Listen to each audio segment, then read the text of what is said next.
Imagine a 9-year-old kid seeing these guys with all these tattoos on their face.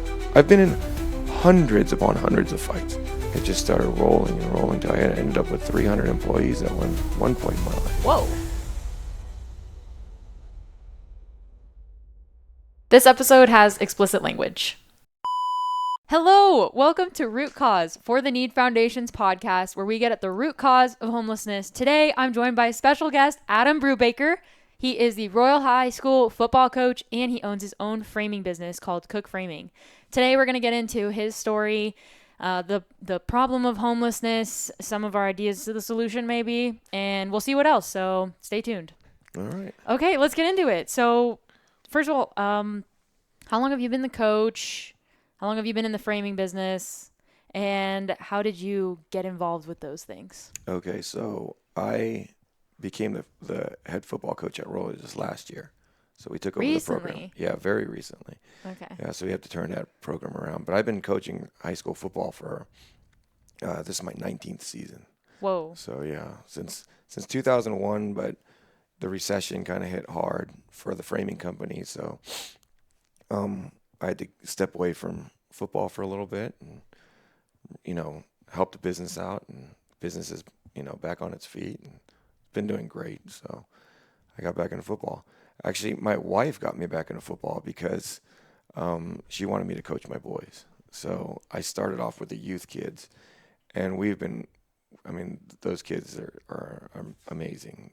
They just, I think in the 5 seasons I've been coaching youth, I think they've only lost just 3 or 4 games, total. Right now they're on a 3 Super Bowl winning streak and undefeated for 3 seasons, and yeah, it's just amazing. Those kids have been doing really well. So. Whoa. Where was that?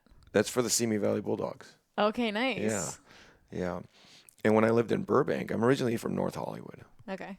But when I lived in Burbank, I coached the Burbank Vikings, and we'd always get beat up by Simi Valley. Simi Valley's got great kids. Yeah. Just active. Not in the house a lot. So, so when I came out here, I was like, my expectations were high, and it was the truth. Like, those kids were legit. And so you grew up in North Hollywood? I grew up in North Hollywood. What was that like? That was interesting, especially my neighborhood. So you think North Hollywood, you're like, well, that's not Watts or Compton. But during the time that I grew up there, I'm 47 years old. I graduated high school in 1997. So, like the late 80s, early 90s, gangster rap just became famous. It was kind of cool to be a gangster, and then North Hollywood was my neighborhood. I lived on Hamlin Street, and somebody bought the other side of my street. So I lived on an apartment complex, and the other side of the street, they bought up, I would say, the majority of the houses on the other side of the street.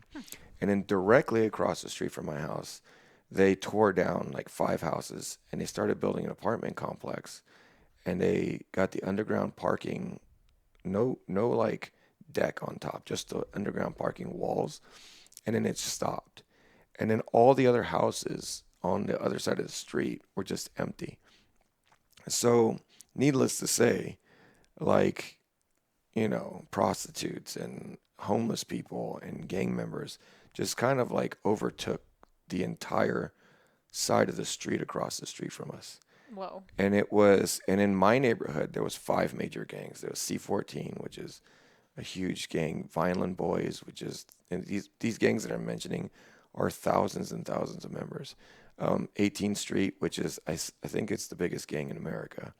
North Hollywood Boys, which is not as big, but they were the ones that kind of ran our neighborhood before all these other gangs came. And then there was Radford, and those gangs were pretty ruthless, and our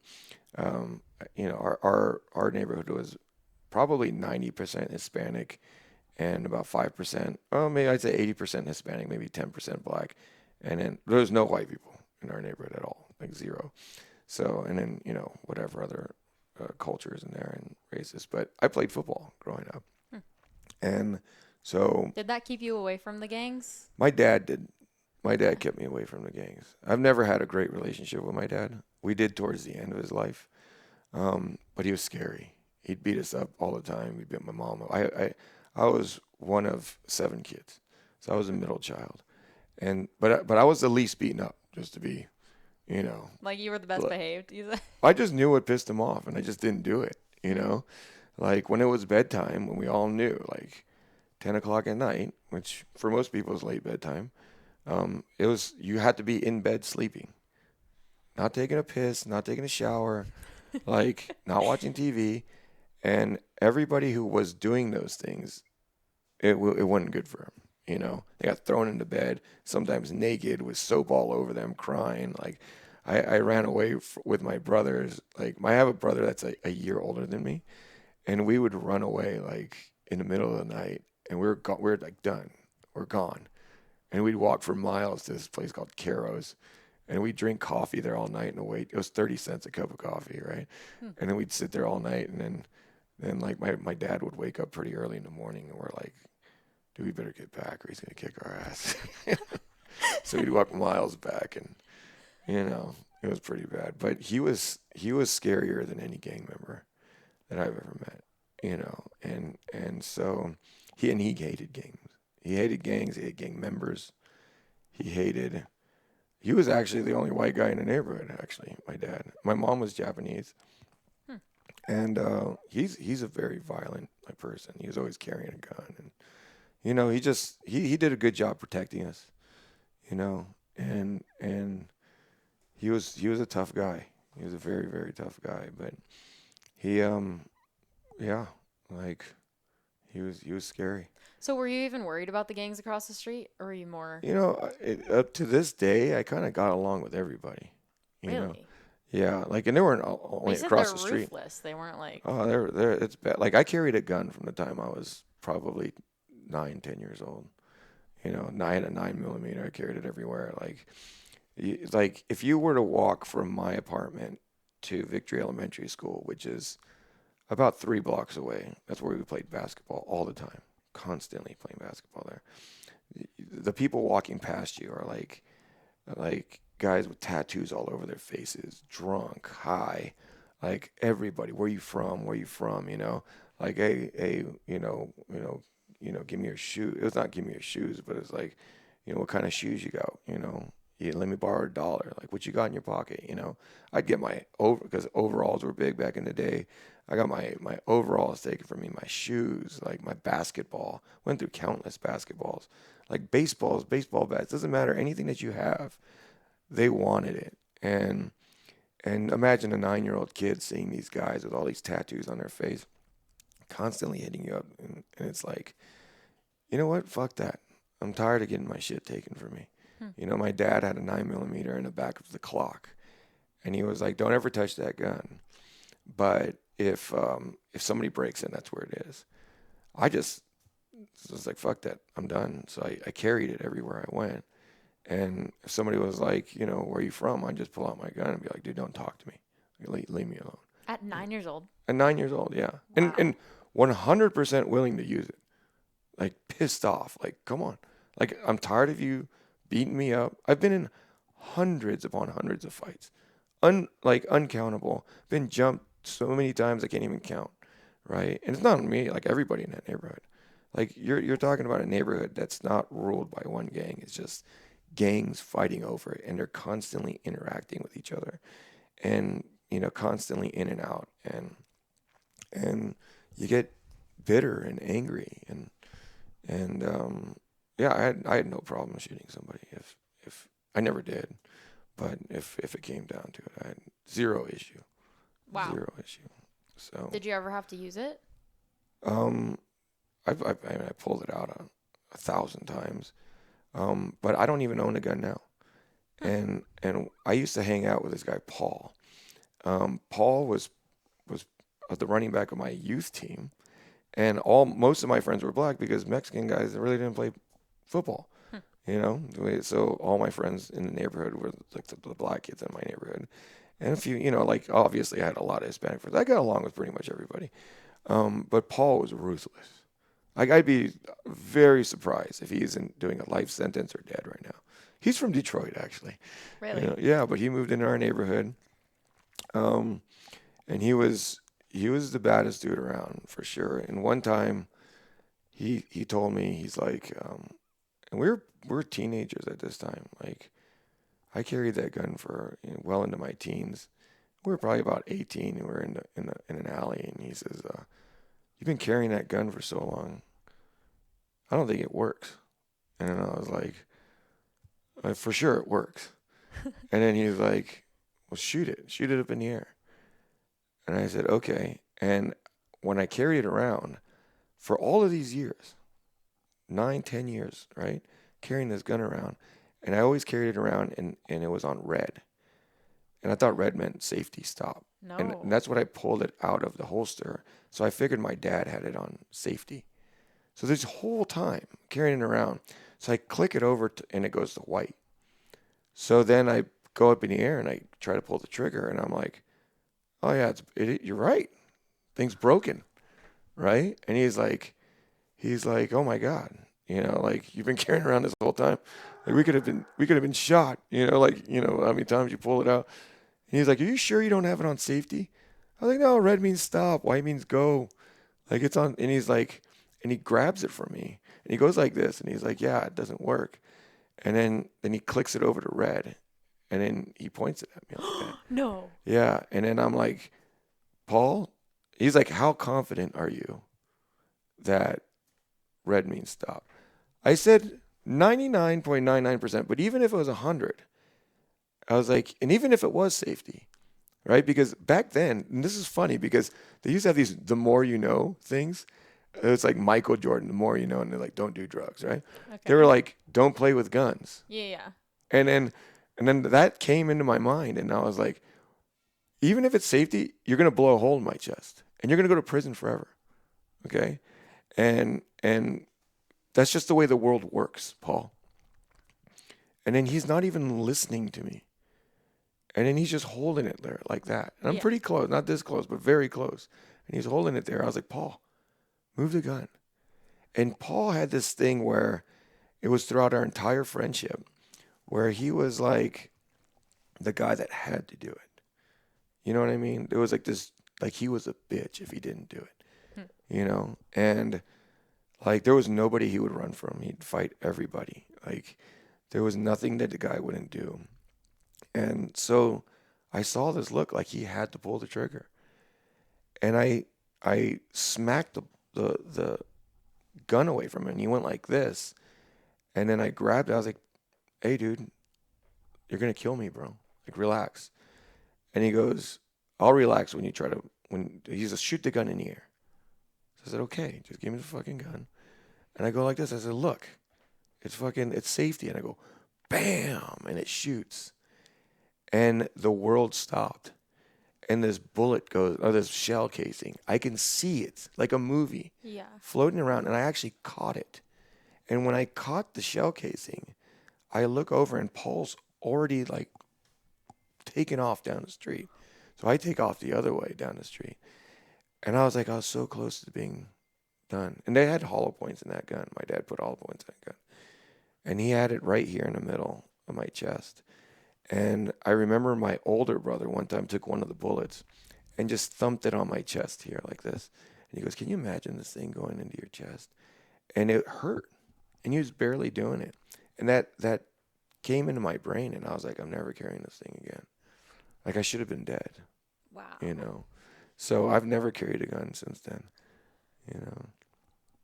Yeah. What a But crazy but story. there's a thing in my mind and Paul's mind and everybody growing up at that time that if you pulled out a gun, you're a bitch. And the only time you pulled out a gun was when the guy's 23 years old, and there's like zero chance he's gonna take your basketball, right? It's like, no, you're not taking my basketball, bro. Like get the fuck out of here.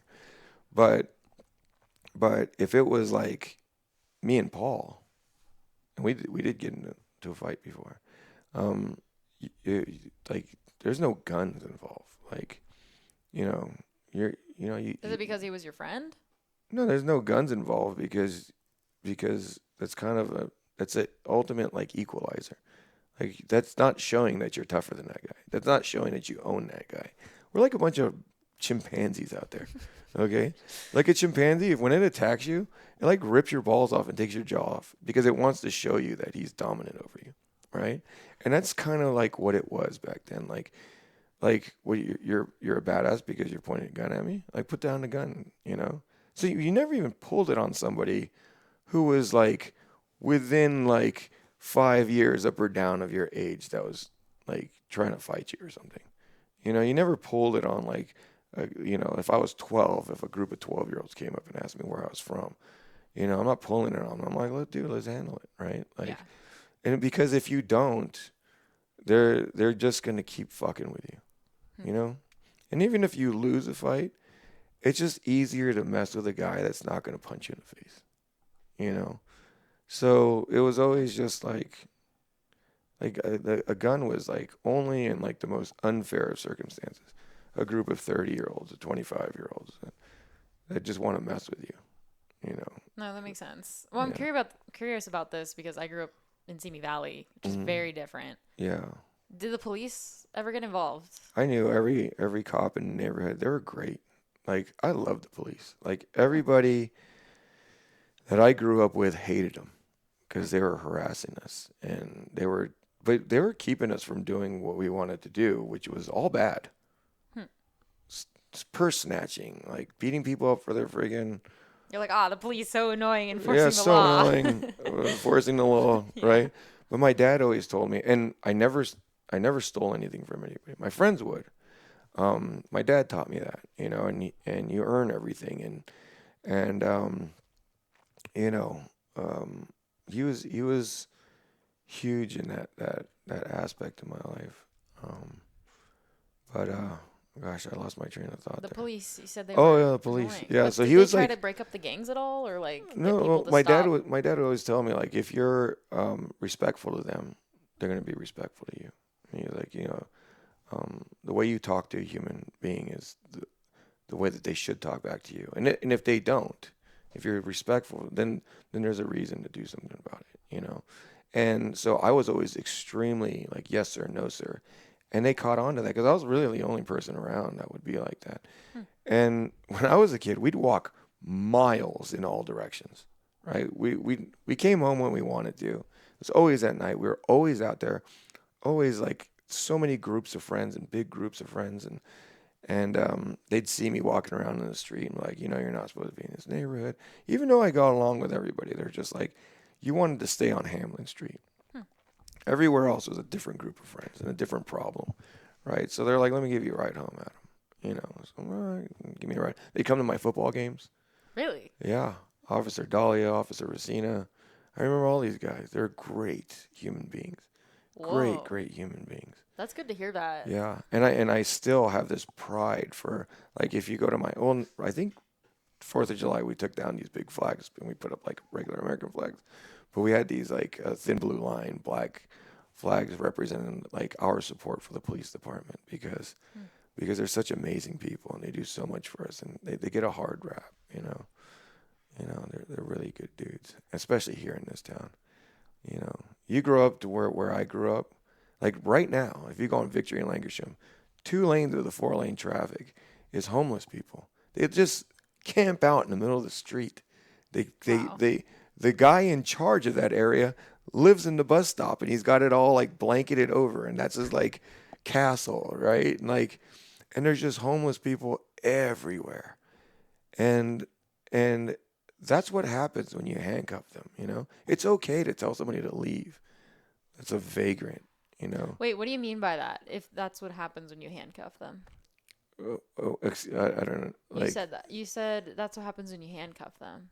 Is oh, that what you yeah, meant? yeah, handcuff the police from being able to do their Oh, job. yeah. I thought you meant handcuff the people. No, no, like, you know, it used to be like you went through if you're a passerby through a town, small town, the sheriff will pull you over. What are you doing here? We don't Yeah. like guys like you around here. You know, just keep going, right? Okay. What's the problem with that? Because, you know, that they're usually right. That whole, what do you call it when you profile somebody, like not racial profiling, but like profiling anybody, right? Like you're like, oh, look at me. I'm a bald-headed dude with a goatee that looks like a Mexican, right? Like I get pulled over all the time. right? Really? Yeah, all the time. Not so much in Simi Valley. I've been pulled over twice in Simi Valley, Hmm. but in Maybe my like neighborhood, speeding or something, or just no reason. They just see you and they're like, this guy needs to be pulled over. I don't remember the reason. Oh. I'm sure there was, and but I remember on New Year's Day I got pulled over for no reason. Where are you going right now? Have you Hmm. been drinking tonight? Maybe it was an alcohol check or something. No, no, no. I'm not doing any of that stuff. And but I want them to do that. I want them to ask the questions. Hmm. There's a lot of bad people out there. I want to be safe. And Interesting. Yeah, and you I don't usually hear that. Usually people are like really against that. yeah, because they're doing something they're not supposed to be doing. Here's another thing. I'm a rat motherfucker. Okay? Like if you don't want me to tell somebody, like if I see somebody breaking into a car, I'm not going to go out of my way. Back in those days, now I'm going to go out of my way, Hmm. right? But back in those days growing up, it is, snitches get stitches and you're a rat, you're a piece of shit, blah, blah, blah, you're a punk, blah, blah, blah, right? But if you did something in front of me, and my dad installed this into me, I'm not going to go out of my way to go rat you out to the cops. But if they ask me, hey, dude, do you know who broke into that car? Like, your word is everything as a man, right? Hmm. I'm not going to tell them no. You know how respectful these guys have been to me and give me ride homes and coming to my football games. I'm like, yeah, that was one. And want to look at me like, you're a punk. And I'm like, do something about it. Fucking do something about it. Like, don't put me in that situation where I have to rat you out. Okay? And I felt like people that were like withholding information or didn't want to be a rat is because they're afraid of all these other people. They're terrified. Oh, they're gonna kick my ass. I'm like to me, I was like, try, do whatever it is that you think you're gonna do. And guess what? I was friends with everybody. They just didn't do stupid shit in front of me, you know. And nobody like uh, outcasted me or made me feel like I didn't belong or anything like that. I had a lot of respect in my neighborhood, Interesting. you know. Okay, So so you grew up around a lot of gangs, but still in your home. And was your father in the picture the whole time? my dad was a workaholic. Um, he was around like so. My dad divorced my mom when I was 7-ish. Hmm. Okay, and he actually took off with her best friend, another Japanese lady. That's why all my half brothers are half Japanese too, except my older half brothers are all white. Hmm. But he took off with her, but he owned the apartment that I lived in, and he would come back and do the maintenance and everything like that. He always paid child support, So you for lived with your mom? I lived with my mom growing up Okay. in that house. Yeah, an apartment. Me and my sister in that one apartment, and then my brother Mike and Sean went with my dad, and so I would go there on the weekends. Hmm. And my brother Todd, Eric, and Brian all live with my Linda mom, who was my dad's first wife, who got along with everybody. Like my mom and Mike and Sean's mom did not get along at all because my dad cheated on my mom with her best friend, who was Kiniko, and then lived with her, Yeah, I right? could see why they wouldn't get Yeah, along. they didn't get along. Yeah. But the kids all got along. My three older ones, Brian, Todd, and Eric, they're my heroes, and they were tough. They were good dudes. They were big and strong and tough, and I loved them. They're amazing. Two out of the three are dead now, but they're amazing human beings. Literally my heroes growing up. Like when you have Wow. somebody like that to look up to, like when you see a guy with freaking tattoos all over his face, it's all smoked out all the time. It's like that guy's not a hero. That guy's nobody to look up to. So this is my family. Even though I'm put in this shithole. First off, like you don't really know you're in a shithole. Okay, like Hmm. That's these interesting. you take somebody like LeBron James, right? Who's a idol to a lot of people. He went straight out of high school to the NBA. He might have grew up in Toledo, where that's a shithole too, right? He might have grew up in this place and been in the ghetto and surrounded by bad people. I guarantee it didn't. It does something to you, the just the natural environment, but it's not like a scary situation or like a I don't know, like that's just life. It's just where you're around. So like Hmm. it's not like, oh, I grew up in this, neighborhood and I know something, right? You know what you know? You know to be looking over your shoulder all the time. You know that you're different in public than you are at home. You're just constantly on edge. Um, you know, you gotta, you're kind of mean, and just a mean person in general, I guess. I don't know. Like, I had to work out of these things, but like, you don't start noticing it until you have to work. Hmm. That's when somebody should be giving advice. That's when you struggle and you got kids at home and you don't know how to pay the bills and this guy's breaking into your car and stealing all your tools. That's when things get tough. Like, I want to hear from that guy. Hmm. You know, that's the guy that like LeBron doesn't know shit. He knows how to be extremely wealthy. Not to take anything away from him, but he's nobody to be giving advice. Like you should listen to the guy who's been through it and has pulled himself out of it, I think. And there's a lot of reason why I think I coach football.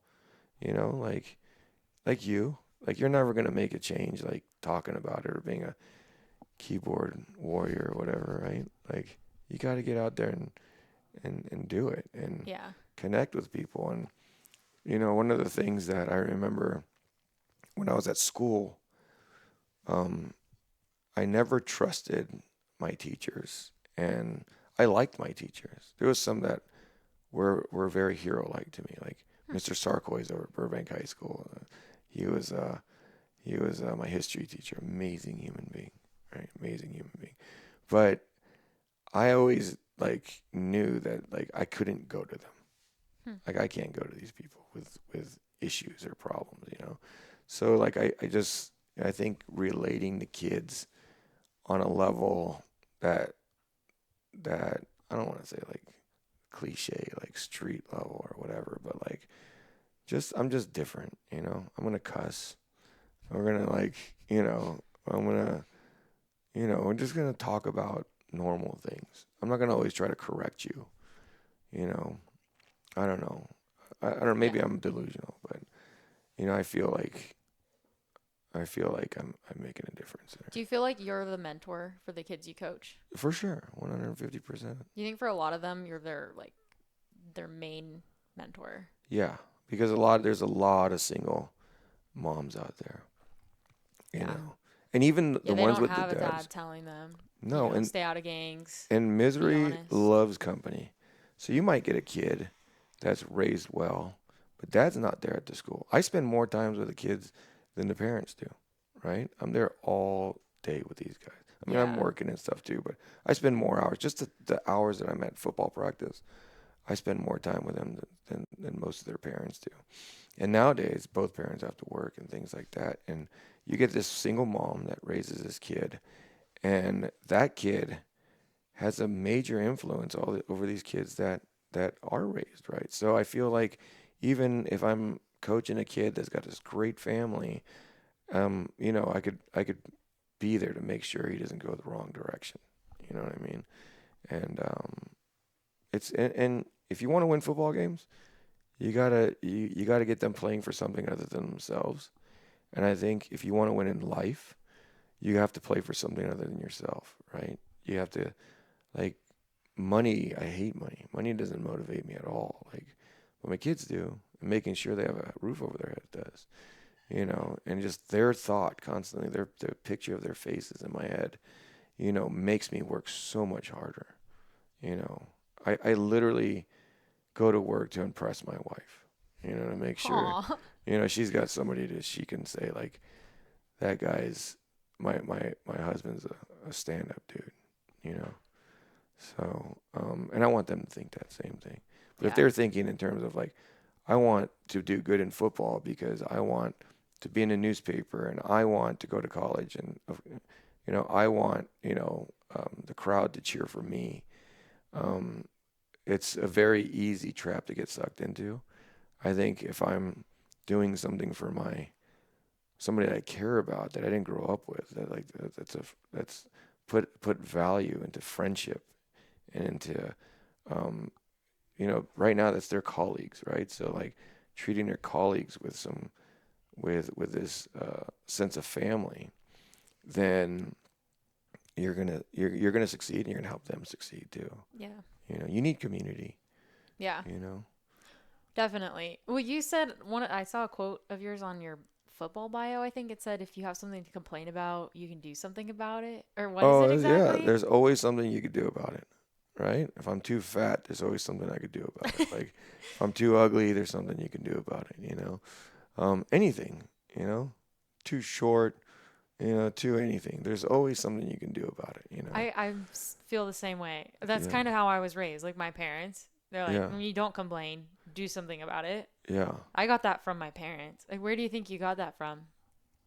Um, it took some time to learn that one, but maybe my brothers, like like everybody just, my dad. Again, I come back to my dad. He hated complaining. Hmm.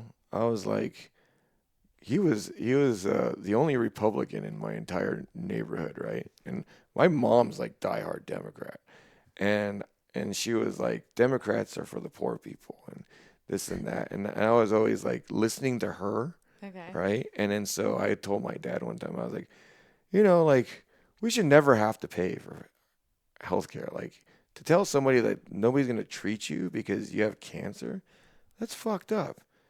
And he whooped my ass. You know what I mean? He was like, "You Whoa. are weak." He literally Oh, said, "You are weak and pathetic, Adam." And I'm like shocked, like just completely shocked that he didn't agree with that. And then like, why don't you agree with that? What are you talking about? And then changing that mindset because I live with my mom.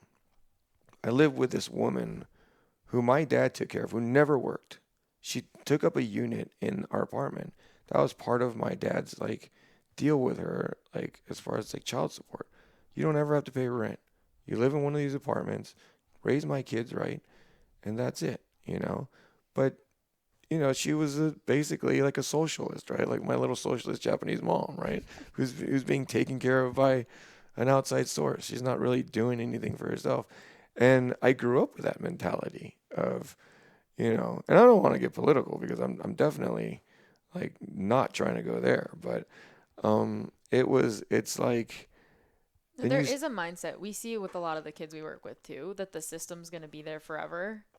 And like, we'll encourage kids, hey, you're thinking about getting a job this summer. And sometimes they've never considered the idea that they should be working to make more money. there is a hidden expectation that there's help.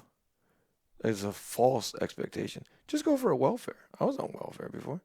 The process is grueling, and to stay on it is grueling, Hmm. right? Like it's just like you're just like I don't know much about it because either one of my girlfriends or take care of most of that kind of stuff, or my ex-wife or whatever. But like it wasn't easy.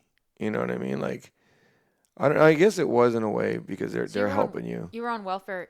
You also mentioned there was a time where you experienced homelessness yourself. Yeah. Is that like around the same time, or how I did that happen? yeah. I got into so growing up into my late teens, into my early 20s, I didn't do a single drug or anything. I drank a lot. Everybody drank. Like I was drinking since I was knee high to a grasshopper. You go to a homeless dude, you go buy you a beer, give him a couple bucks. It was $1.25 for an old English, and that was cool, right? Like that's what you wanted, right? Yeah. Like I don't know, in that time frame, right? You Yeah. wanted your old English, 8 ball and sit there and drink and smoke weed and stuff. I hated smoking weed, so I never really did that. But when I got out of that, I started working in the studios, Hmm. and you work long hours in the studios, and those guys did a lot of cocaine and meth, right? And so I started getting into that,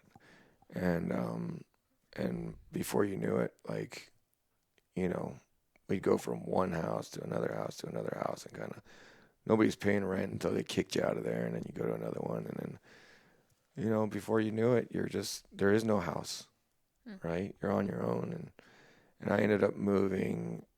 I got a job at this building apartment complex as a framer um, in Oxnard, and there's a Topper's Pizza. There's on Channel Islands in Victoria, but before there was a Topper's, it was just an empty parking lot, and it was like where you could park your yacht or your boat or your sailboat, whatever. Hmm. And there was A, B, C, D, E, F, G lots, and it's just a little gate, and it's got barbed wire over the top of it, but you can just walk around it, and you can get to the boats if you wanted to. And there's like a little key card, and I stayed there because there was hot showers. You needed a key card for the hot shower, but there was a window that had no glass and it's just open to air. I just jump over. It was really short, like 6 feet. And I think that building's still there because I took my kids there to show them, you Wow. know. And I know the building's still there.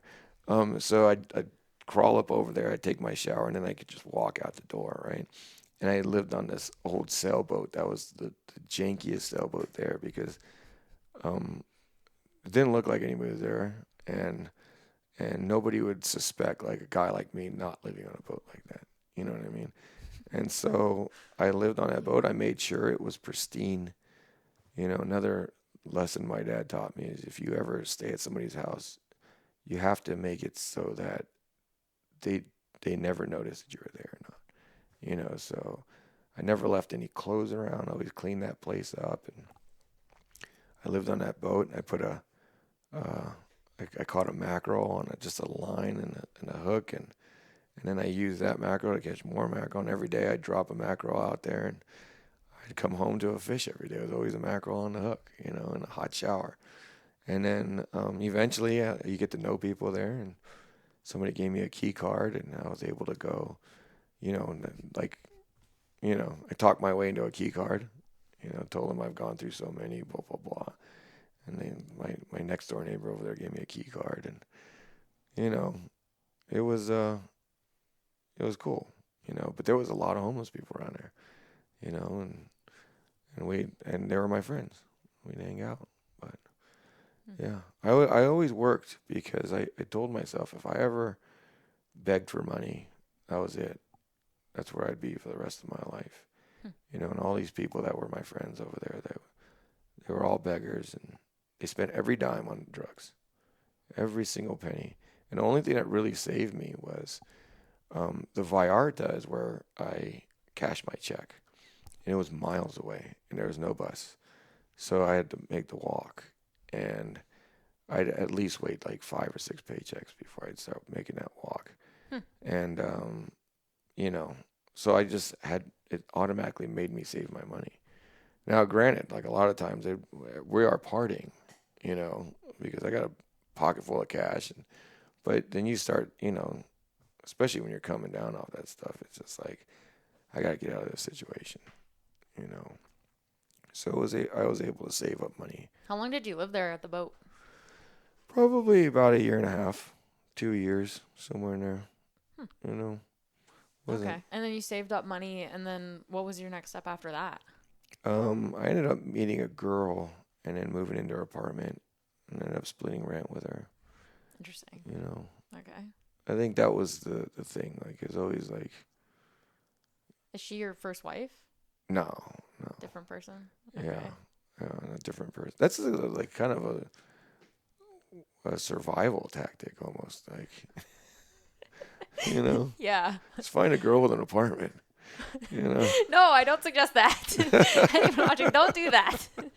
There are better options out there. Yeah, they already do it. Like, it's funny, But I don't know. And then you just get used to people, Like my ex-wife, my first wife, I was extremely depressed, and I had this girl that I just was absolutely enamored with when I was young, and I was gonna ask her to marry me, and she left me, and No. I was bummed, and so I just went on a good one, getting drunk every night, getting high every night, and I woke up next to Carol one time, and it was just like this cockroach-filled apartment complex, and it was dark and yellow and gross, and I just she didn't care if I had other women or if I left for a week or two. I was always welcome back in the house. And before you knew it, she got pregnant, and then again and again. I had 3 kids with her. Oh, wow. Actually, I had 2 kids that are my own with her, and then the oldest one, D'Angelo, he was already living there, and he was 2 years old when I met him, and I ended up adopting him when he was about 8 or 9. You know, um, but yeah, Okay. And then you left her at some point, yeah. but took the kids with you? No, I tried. Well, first off, I left her. I was with Carol for about 12 years. Um, it got to a point where I sobered up. Hmm. And my son was a year old, and there was a bar called The Office down the street from West, 2 blocks away. And I couldn't even get a bank account because at that time they just levy my account wherever I owed money to, you know. Hmm. So cash my checks. I always had cash on me. Always stash cash in the house, and I ran out of money at the bar, and I came home. And it was late, not that late, like 9, 10 o'clock. But I went straight from work to the bar, walked over to the house, grabbed some more money, and he's a year old, so I know how long I've been sober, right? And he's like, let's play. Like, play. He didn't speak great English, but he was just like, Daddy, let's play. And I was like, oh, I'd love to, buddy. I'll be back. I'll be right back. And then I kind of pushed him away, and he grabbed onto me. And I Hmm. had to pry his little fingers off me. And I shut the door, and he starts screaming, crying. And I'm walking down the street, the whole way down the street. I could hear him. And I felt like shit.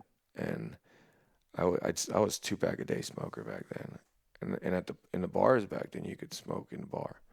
So I'm sitting there smoking a cigarette, and I'm like, this is what I spend my money on. And I got up to take a piss, and I was like, that's where the money is. Instead of playing with him, I just grab what he needs. And this is literally a metaphor for what I'm doing with his money. I can't even Yeah. afford him to get presents.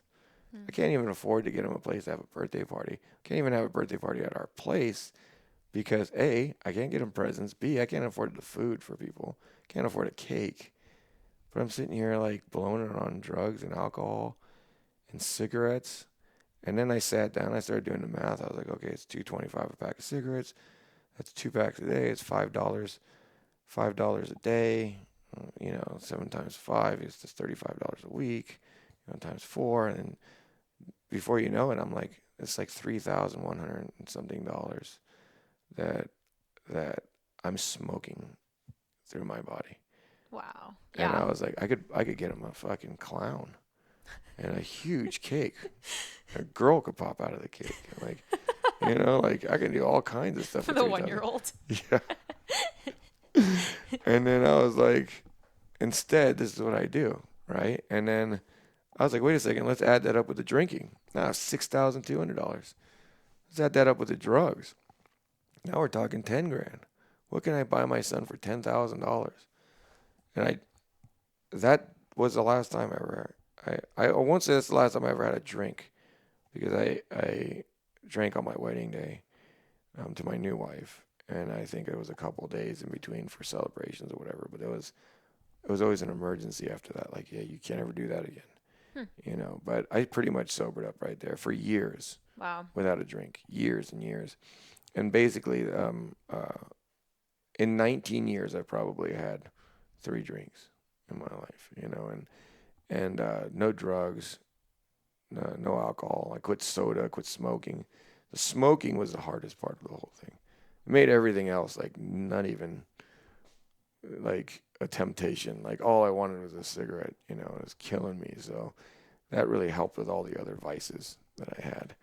And the second I quit smoking, the first thing I noticed was I don't go to court anymore. I was always in court, for something, and then and we always had our rent paid, and I was never late to work, not a day after I sobered up, not a single day. And then you're like, okay, well, I don't need to get my son a $10,000 freaking birthday present. What do I do with this extra money that I have now? So I started building up my company. Hmm. And I bought a truck, and then I bought tools. And then it got to a point where, like, you need a bigger box because you're having more kids, and you don't have any money for tools anymore. So I thought, how do I get money but still be able to pay my bills? And then I was like, oh, I'll return the leftovers, and that should be a pocket full of change. 1 2x4 box of nails, a couple nuts and washers. I returned it. It was sometimes hundreds, at the very least hundreds, but most of the time thousands of dollars. Wow. And I built my company on leftovers, and I bought every tool that I needed. And then I gained capital, and then I started going on my own, and I got a contractor's license, and it just started rolling and rolling till I ended up with 300 employees at one point in my life. Whoa. That's Yeah. a lot. But going back to a kid who's never had any money. My dad owned an apartment that I lived in. He was miser. He never spent a dollar for it. He lived in an apartment. When he moved out and moved in with Kinuko, my stepmom, who's the most wonderful person in the world, by the way, he moved to another ghetto. He just wasn't a very big spender. I didn't have cereal growing up, no soda or anything. So I started getting a little bit spendy, I guess, but not to the point where it was detrimental to the company, but it was just another lesson I had to learn. I learned how to save money and things like that. Yeah. Hard lessons. That makes sense. Well, you've come a long way. Yeah. Now I don't have 300 employees anymore. We have about 40 working right now. Okay. But I made more money now than I ever did before. Mm-hmm. We're in a good industry. I build high-end custom homes and people that pay you. You don't get paid from a lot of people out there. Well, when your kid was 1, Yeah. that you're talking about, and you start doing the math for how much cigarettes and drugs cost, do you think someone could have told you that earlier on? The one hey, thing, you know what you're spending? The one thing I wish somebody would have talked to me about, my dad in particular, the guy who's this man who loved money, right? Your dad was? Oh yeah, he just had to collect as much of it as possible and not spend any of it. That was his, all the way to the time he died. Pretty much to the time he died. He finally moved into a house, and that was only because my grandfather died and left him this little tiny house. But I wish he would have told me about credit. I remember I was like, okay, there's one time I had my own apartment, and I'm like, I could either pay rent or I can get a tattoo, right? So I go over there to the landlady, and I'm like, what happens if I don't pay my rent?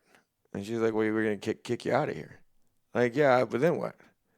How are you going to get your money from me? And she's like, well, we're not going to do it. It's going to go against your credit. Like, what the fuck is credit? And she's like, trust me, you're going to need credit. And and I was like, doesn't mean shit. And I was like, what if this is early, right? What if I write these checks and they bounce? Are they going to put me in jail? They didn't put me in jail. I just went against my credit. Is this back when you were going from place to place to place? Oh, yeah. Yeah. Okay. So, So you ruined your credit. Yeah. In the ground. Yeah. I did have an apartment when I was 18. Okay. It was like a party house. Right. And then I was like, that was this little tiny apartment. And, yeah, when I turned 18, I was gone. I went to Muskegon, Michigan until I was 21. Right. I got a girlfriend out there, and I got my first place in Muskegon, and then came back out here, and I had an apartment, when I first came in. But you lose it all living like this. Yeah. It's just a big party. It's a big party all the time. And it was fun. So you wish someone had told you what credit is and how to Yeah, I'm like, not ruin it. I just thought that you were rich people had money, and that's how they bought businesses or started businesses, and then from there, you just made more money. I was like, I'll never have that much money. How much money does it cost? I remember looking at this, franchising. How much money does it take to get a 7-Eleven? They're everywhere. It's got to be cheap.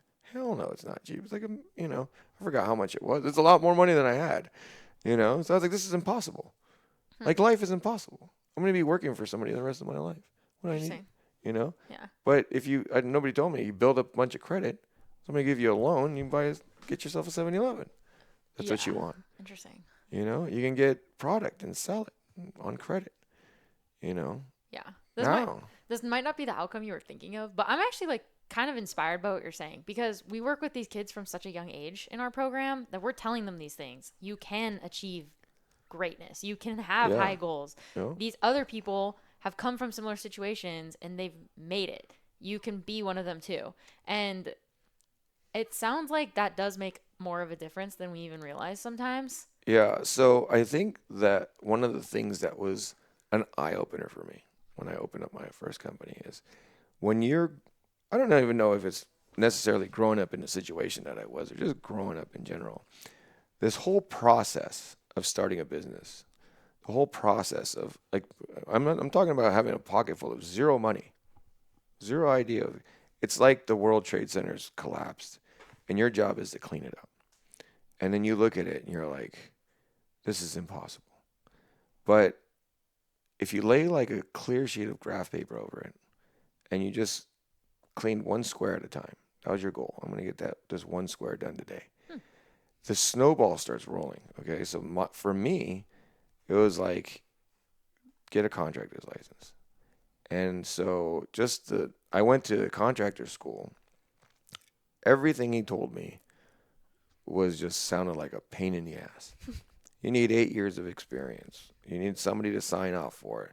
You need $400 for your license. You need to buy a bond. You need to have workers' comp. You need to have this, that. It was so overwhelming. I was like, oh, fuck this. I'm not doing this. I'm not doing any of this, right? And this is really coming from where I grew up too, because everybody's just like looking for the easiest way to do things, right? Like responsibility and a process like doesn't mean anything to anybody out there. And then so um, eventually I was like, you know what? Can I just take the test? And then he's like, well, yeah, you can just take the test. And I just kind of got a little breath of fresh air. I was like, I'm just going to take the test. And he's like, okay, well, I could just sell you this book, right? And I was like, okay, sell me the book. How much is it? It was like $100. And I thought it was a ripoff at the time. I was like, fuck it. And I said, how much?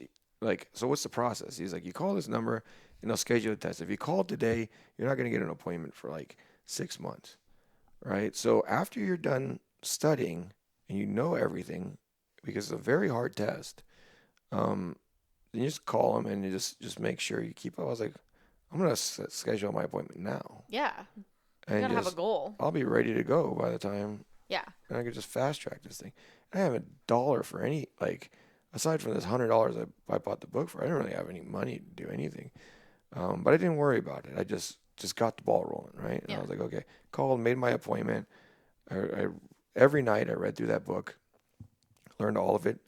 Lo and behold, I already know 80% of it because I've been building houses, right? So Yeah. so then the test day comes, and I actually failed it the first time because I'm dyslexic. I'm severely dyslexic. Okay. Yeah, like I see words. Like if I'm trying to read, the words are different, and I get instantly tired. I want to fall asleep immediately. Like just one paragraph will put me to sleep. And the law part of the test, the questions were a paragraph, and each answer was a paragraph. So my eyes were heavy. I'm trying to remember, but all I'm trying to do is read the words, Yeah. and none of it's retaining. So I failed the first time. I was like, it was very discouraging, but I scheduled another appointment, came back the second time, and I just said, I'm going to take every minute that they give me to do this. And I did, and I passed it the second time. Nice. And when I passed it, when it said pass, that was it, dude. It was like the snowball was like rolling. And then all of a sudden, okay, what do I do next? And then there's people just around. When you pass the test, you go to the guy that gives you the thing. Oh, you need to go to Van Nuys Courthouse, get a thing for the IRS. You got to fill out something called DBA and blah blah blah. And then I do that, and it's like, what's your company name that you want it to be? Oh, fuck! I didn't even think about that. I didn't think of it. This is amazing. I'm gonna have my own company. And you get this surge of fresh air and energy in your life, Wow. and then you just start going, dude. And then you can't be stopped. Like it becomes an obsession, and then you're just obsessing. And next thing you know, you turn around. I remember I called my dad. I just all I ever wanted to do was make my dad proud. and all he wanted to do was whatever he wanted to do, right? And I got into football because I saw him watching football on television. And I was like, well, he'll notice me if I played that game where they all jump on each other. Literally said that to myself. I was like, I want to play football. And he signed me up and just kind of like, oh, they go play football then, right? So you called him when you got the company name? No. And he didn't give a fuck. 'Cause I didn't have any money or anything else like that. But at one point, I sat down and I looked around and I had 3 apartment complexes I was building. And I was on the second floor, and all you could see is this like 2 football fields of plywood on the second floor. And there's ants everywhere working, right? Just the people look like ants. Oh. Just carrying wood and doing this, doing that. You got foremen, this and that. And I was like, they all think I'm their boss, right? I'm their boss. This is amazing. And I called my dad and I said, hey, you want to come down to my job site? He said, why the fuck would I want to do that? I said, I got like 300 guys here that call me boss. This is my company. It's got our name on it. It's Brubaker Framing Company. It's Bruco for short, right? And I made it. I make hundreds and thousands of dollars. I had millions of dollars in my bank account. It wasn't all my money. You got to pay for material. Revenue, Revenue. I mean, necessarily you profit. build an apartment complex, they give you $10 million. Wow. You have to buy material with it, right? It's not your $10 million, right? But it's in my account, the one where everybody was garnishing my wages from, right? It's in my account. All my debts are paid, right? Like paying debt was like crazy, right? And he's like, I'm not going to come to your job site. I don't want to just hung up on me. And I was like, oh, fuck. That was shitty, Yeah. But, it's okay. Like, it toughened me up. Everything he did made me a little harder and harder and harder, So. But you made it. I did. You made it. That's awesome. That's what's important, too. I'm making it. I don't think in California ever made it. My bills are super expensive. Fair enough. Yeah. But you're sobered up. You've got a family. I had a beautiful family. You All of them. All 6 of them. I have 6 kids. You're a coach to some kids on the football team that look up to you. Yep. That's incredible. That's incredible. Well, keep doing what you're doing. I'm really glad we got to meet. I'm glad we got to talk today and share your story with the world. Oh, yeah. Thanks. Yeah. No, it's been awesome having you. Thanks for sharing so much about your life and where you've been and what you've seen. Yeah, it's funny. Like, I didn't know how I was going to react to the camera or anything else like that. But it's amazing how stressed out we are because you took me back, to my childhood, right? And then the stress kind of, melts off a little bit, and you remember where you came from, And Yeah. it was a refreshing. Thank you very much. Oh, thank you. Yeah. It means a lot. I'm really excited about this. I'm hoping all the kids we work with and like everyone we work with gets to see this and be inspired by your story. Yeah. Even though you came through, living around gangs, abusive father who still inspired you somehow, which is interesting. And, it gave you those values that a lot of kids don't have. Yeah, it killed my brothers. So I don't want to say. Okay. I was going to say, like, you were talking about your father. Yeah. And sometimes positive, sometimes negative. Like, yeah, my brothers couldn't handle it. They drank themselves to death. Man, that's horrible. And I blame them for it, But I don't want to give anybody the impression that's how you should treat your kids. Right. Yeah. You know what I mean? Like it did a lot of good for me. Well, I imagine you treat your kids very differently. Very, very different. Very differently. I never hugged my dad. Never kissed my dad. Never told me I love you. I tell my kids every day I love you multiple times a day. I kiss them all the time. I hug them all the time. And I buy them whatever the fuck they want. I spoil the shit out of them, But maybe that's not good either. But, how old are they? There are 9, 11, 12, 17, 19, and 28. Okay. Yeah. 29 and, oh my God. What, today? 23rd. Okay. 072397. Like 2 weeks. 072397. Yeah, 2 weeks. Wow. So yeah, that's my oldest one. My adopted one. Okay. Yeah. So, yeah. Well, they're growing up loved, and that's huge. Yeah, for sure. For sure. Mm-hmm. You got, It's great that you're doing what you're doing, but it's all of those people that I talked about, they're all doing the same thing in the same place. Man. It's very hard to they are exactly where they want to be. I'm where I want to be, and they are where they want to be. You know, Hmm. so just know that. Well, do you think like working with kids makes a difference because they're not set in their ways yet? They haven't tried drugs yet. Like they're still before those things. Yeah, I Because you mean, do that. I mean, with the high school students, you surely think you can make a difference with them. I do that. I mean, there's definitely kids. I have one right now. I'm not gonna name his name because I don't want to discourage him, but there's no way. There's zero chance. I already know 100% of it. 100%. I don't want to say too much about him because, and if he watches this for some reason, I don't want to. Yeah. I still have hope to try. Yeah, yeah, yeah. You know what I mean? But I know 150% he's not going to be helped. He will refuse to be helped. He's living the life he wants to live. Whether he says it or not. They'll cry to you. Okay. My life sucks. Nobody's ever given me. Nobody's ever done anything for me. Do something for that guy and see if you don't feel taken advantage of. And if they don't ask, and then if you don't see them saying that to somebody else, Yeah. so that they could get something from somebody else too. You know what I'm saying? So, Yeah. Well, the kids we work, they start in like elementary school. that's great. Like The middle younger the school. better. Yeah. Younger the better. Parents are a detriment too. It's hard to say that, but like it's kind of true. 100%. Yeah. They're the ones it comes from. Like I'll say this, and to any parent out there, especially single moms, if your kid's wearing baggy clothes and Nike Cortezes and chains and all that, it's your fault. He doesn't have a fucking job. He can't afford that. Who's buying that for him? You are. Didn't you just say you buy everything for your kids that they want? Not that.